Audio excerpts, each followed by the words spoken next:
आपको मांस खाना पसंद है क्या? आप उसे छोड़ना चाहते हो क्या?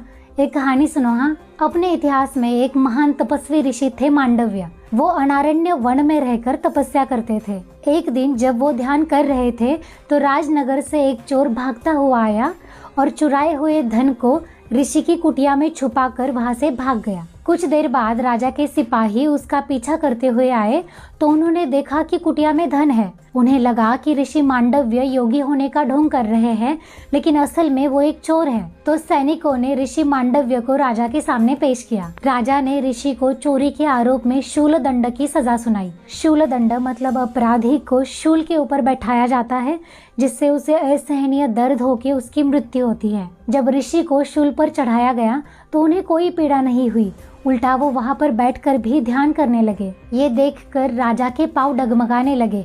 वो भयभीत हुए कि अभी ऋषि कहीं श्राप ना दे दे। राजा ऋषि के चरणों में गिर पड़े, लेकिन ऋषि उनको कुछ भी नहीं कहते हैं, बल्कि मांडव्य ऋषि सीधा यमलोक पहुंचे, धर्मराज के द्वार पर, और यमराज से पूछा कि मुझे ये दंड किस कर्म का मिला?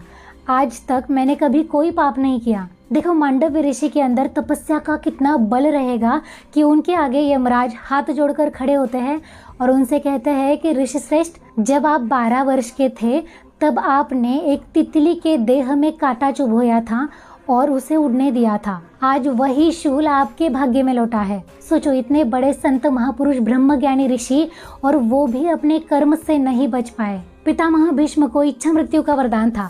जब वो चाहेंगे सिर्फ तभी उनकी मृत्यु होगी। लेकिन कई जन्मों पहले जब उन्हें मानव शरीर मिला था, तब पितामह भीष्म ने एक सांप को उठाकर कांटों के ऊपर डाल दिया था। उसी कर्म के फल स्वरूप इच्छा मृत्यु का वरदान होते हुए भी पितामह की मृत्यु बाणों के शैया के ऊपर हुई थी। तो जब आप देखते हो कि आपके सामने किसी जीव को काटा जा रहा है, उसे कितनी वेदना हो रही है, फिर भी आप उसे खाते हो, तो सोचो आपके साथ क्या होगा। सोचो।